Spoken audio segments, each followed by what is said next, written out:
that has actually, I'm very relaxed and chilled, you know.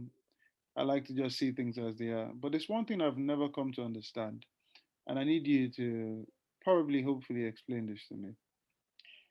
Why is it with all the decisions that are being made, especially when it comes to the beautiful game of football, soccer, all those in the wonderful US of A and beyond, what I don't understand is, can you please explain to me why the English Premier League, which is supposed to be one of the best, if not the best league in the world, why they always seem to be reactive than proactive?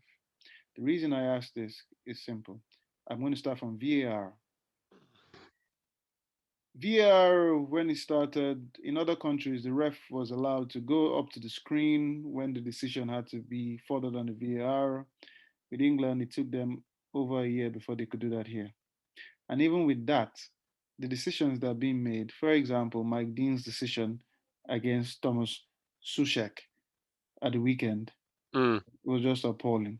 mm, Every other country decided to stay with five substitutes in the game.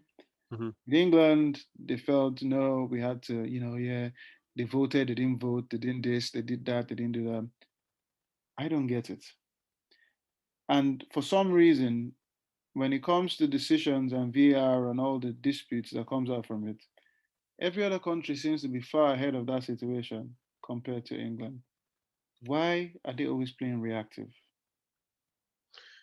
Because unfortunately, we have foolish fools running everything, whether it's from the top, Boris Johnson, to the Mike Deans of this world.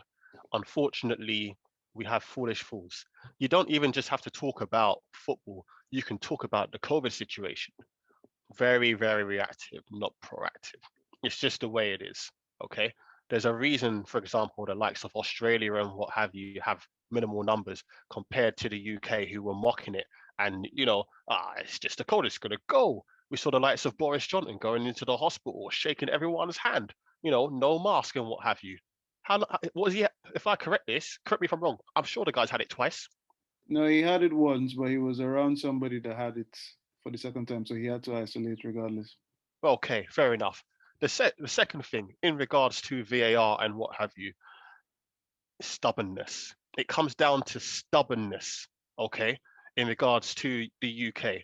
As you rightfully said, everywhere else around the UK, everyone is clearly using the screen. Everybody is clearly, as a referee, saying, you know what? Whistle, second opinion. The second opinion is there. I'm sure last season we even had the VAR monitors on the side. On the side, they were just there for show. It was almost like they were just there as dolly girls. It was like, okay, we're the cheerleaders. We'll stay here and we'll just not be used. Clearly, it's being used in every other league. However, for whatever foolish fool reason, here in the UK, they didn't want to use it. They were stubborn. And sometimes, even when they do use it, like a Sushek situation, they still get it wrong. It don't make no sense whatsoever. I don't understand it.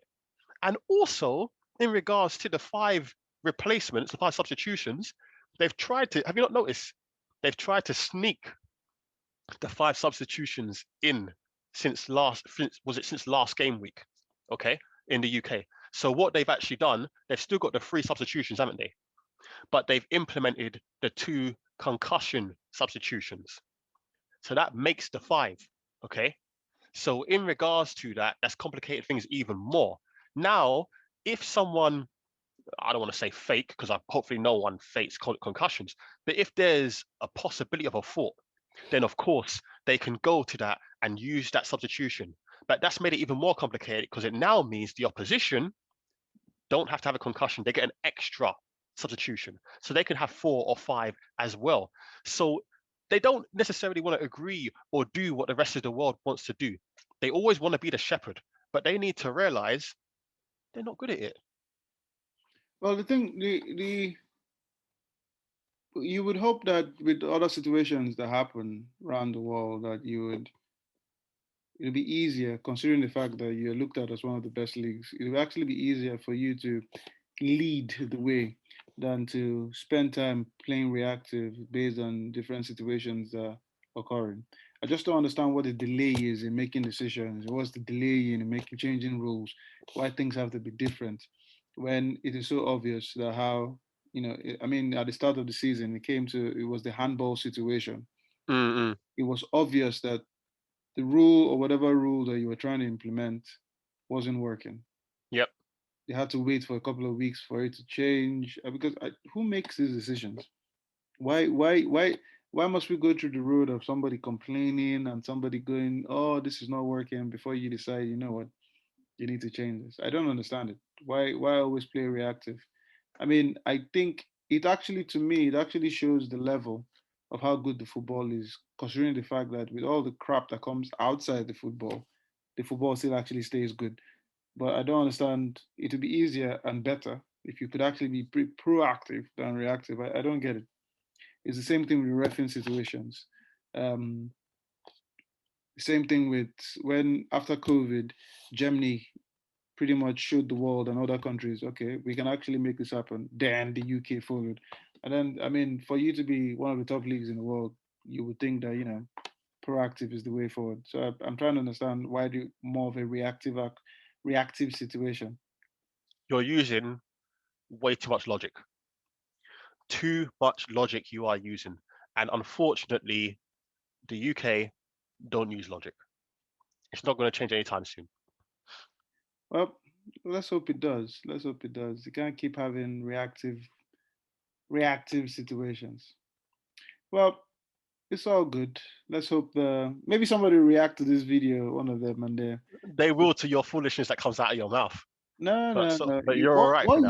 What you need is like a proper straight jacket, injections, and like a mental home.